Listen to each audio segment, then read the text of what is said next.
প্রায় সবকিছুই চলে আসছে। আমি শুধু দু তিনটে বিষয় বলবো। প্রথমত যেটা বলতে চাইছে যে এআই ব্যবহারকারী যারা, তাদের চিন্তাশীল বুদ্ধি জায়গাটা নষ্ট হচ্ছে কিনা।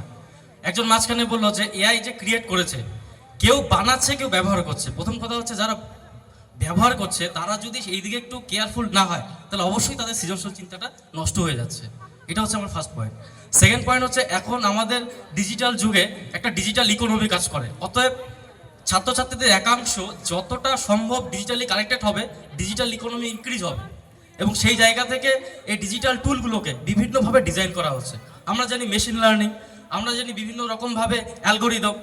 আপনারা দেখবেন অনেকে যারা ইনস্টাগ্রাম ফেসবুক যেভাবে চালায়, কিছুদিন যদি একই রকম জিনিস দেখতে থাকে সেরকম অ্যাড চলে আসে। কেন?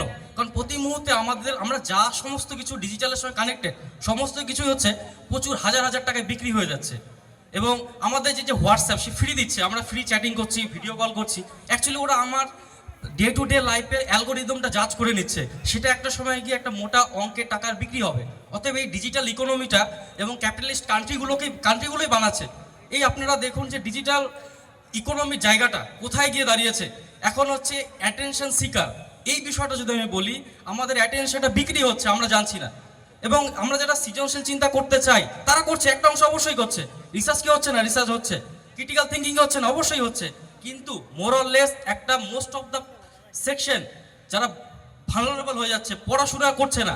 আজকে আমি যদি রিসার্চ করতে চাই কিছু হেল্প অবশ্যই নিতে পারি, কিন্তু যদি আমি সেটাতে কেয়ারফুল না হয় তাহলে সেটা অন্যদিকে আমাকে ডাইভার্ট করে দেবে। এইটাই হচ্ছে একটা কনসার্নিং বিষয়। আর লাস্ট যেটা আমি বলবো সেটা হচ্ছে পক্ষে বিপক্ষের বিষয়টা না। আমি মনে করি যে এই বিষয়টা যদি আমরা সচেতন হই, এই আমাদের যে যুগ, এই যুগে এই এরাটা চেঞ্জ হয়ে গেছে। অনেকেই ব্রেন নিয়ে কথা বলছিল। ব্রেন একটা অদ্ভুত জিনিস, যাকে নিয়ে রিসার্চ করা কোনোদিনই থামবে না। ব্রেনের দুটো পার্ট যতদূর আমি জানি, কনসাস মাইন্ড আর সাবকনসাস মাইন্ড। তো আমাদের প্রতিদিনের অভ্যাসগুলো সাবকনসাস মাইন্ডে স্টোর হতে হতে হতে আমাদের একটা বিহেভিয়ার প্যাটার্ন সেট আপ হয়। ওই জন্য আপনারা দেখবেন একজন শিক্ষিত মানুষের যেভাবে চিন্তা করে, যেভাবে ভাবে, যেভাবে কথা বলে, এবং একটা যারা পড়াশোনার সঙ্গে যুক্ত নয় তাদের বিহেভিয়ার, চিন্তা এবং তাদের র্যাপিড অ্যাকশন সমস্ত কিছু কিন্তু চেঞ্জ হয়ে যায়। কেন? কারণ এডুকেশন মানুষকে ডিজাইন করে। কি ডিজাইন করে? তার থিঙ্কিং প্যাটার্নকে। অর্থাৎ সে কীভাবে ভাবে, কীভাবে বোঝে, কীভাবে সে রেসপন্ড করে। তো মোরলেস এই ডিজিটাল এডুকেশনটাও যদি ইনকর্পোরেটেড না হয় একাডেমিক্সে, তাহলে আগামী 10 বছর পরে হয়তো এমন হয়ে যাবে বই পুস্তকের প্রয়োজনীয়তা হয়তো কিছু মানুষের পড়বে, কিন্তু সবাই পড়বে না, সবাই তো এআই এর পিছনেই ছুটবে। তো এইটুকু আমি বলতে চাই। আর মোরলেস অনেকেই সবকিছু বলেছে। ধন্যবাদ।